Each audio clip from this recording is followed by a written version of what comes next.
How's it going, everybody? As you guys know, I try to get an assistant for my punish videos, and today we have Mr. DaddyLaw69. Most of you will be familiar with who he is, but if you're not, his stream will be linked in the video description. If you're looking for a stream during EU hours, then definitely check him out. He obviously also plays Lawbringer. But let's get started. On a Guardbreak, you get a side heavy for 30 damage. Top heavies will be blocked. One more thing a lot of people don't seem to be familiar with is that you can perform a long arm from a Guardbreak. To do this, you need to input the heavy and then immediately the long arm. It's basically a simultaneous input. More details about long arm in just a minute. A heavy parry gives you 3 options. You do have a light riposte for 20 damage. Zone attack is also confirmed for 25 damage. After a parry, the move has hyper armor, so you won't be interrupted during a gank. The third option is the preferred one. You do an impaling riposte and run your opponent into a wall.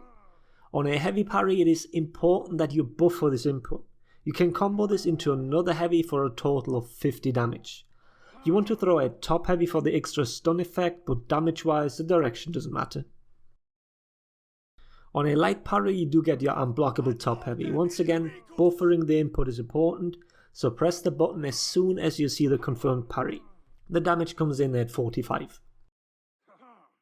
A light parry also gives you a long arm. The input is very awkward and requires a specific timing. Input is the same as from a Guardbreak. It might take a few tries to get this right, but if you're going for a long arm, you might want to do an impaling riposte to begin with. Alright, so wall splats next. Normal throws as well as your impales do wall splat, so the punishes work on all of them. I've already mentioned the heavy, but what's also confirmed is a long arm. Especially in gank situations, this is your go-to move. Thornbush has made a complete guide including every character's highest damage combo with the Lawbringer teammate. You absolutely want to take a look at this and learn what you're supposed to do in that situation. For the Lawbringer, you simply flip the guy and then throw a side heavy.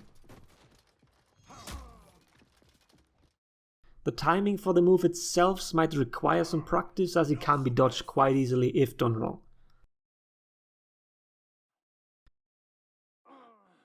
Impale takes a lot of stamina, so it's not that uncommon to run out of stamina when doing it. Don't attempt to change your guard if that happens. The right side heavy is still confirmed, but top can be blocked, yet not parried.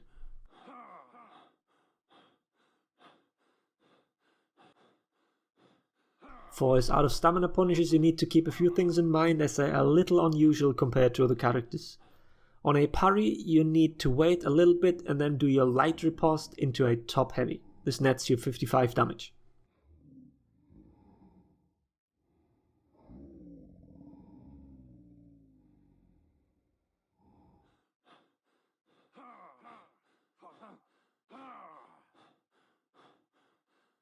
When throwing an out of stamina opponent, you need to keep an eye on where your opponent's guard is.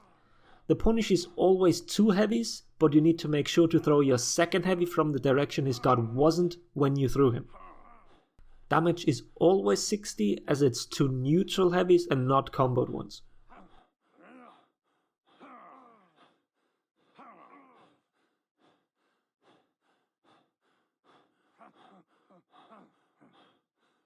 If you yourself are out of stamina, you do get a top light on a Guardbreak and any light from a light parry. Damage is always 15.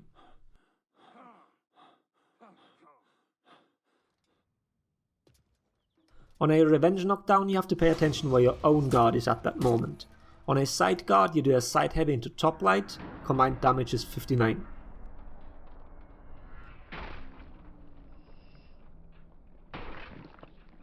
If your guard's top, then you do a top light into top heavy for a combined 66 damage. There is a special interaction with Shugoki because of the riposte move on a parry. Because those come out so fast, you can land the riposte and a heavy against the Goki on a light parry. That's a combined 68 damage if the hyper armor is up.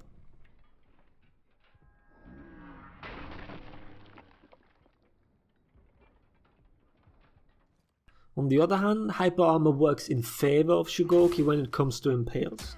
The Lawbringer won't be able to carry the Goki around but merely strip the armor. The Shugoki can punish this with a light. The whole hyper armor mechanic might change once the rework comes, but as of now, this is how it works. The last thing is his shove mix-up. Your shove is guaranteed on block, so getting into it shouldn't be the problem. Everything after is not guaranteed. The only thing you need to know is that the follow-up light can't be blocked, except for Nobushi, but it needs to be dodged. If the Lawbringer properly delays those lights, then that isn't all that easy, as you can see me struggle here. Assassins can deflect those lights, so be careful and don't overuse the shove light. And that about covers it. The next most requested character was Centurion, so I'll try and update him next, unless there's a mass request for a different hero. Thanks to Kashi for giving me a full list of Lawbringer's punishes, and of course Daddy Law for helping me with the recording. You'll find the channel link in the description, so don't forget to check him out. I hope the video was helpful. Thanks for watching. Laters everybody.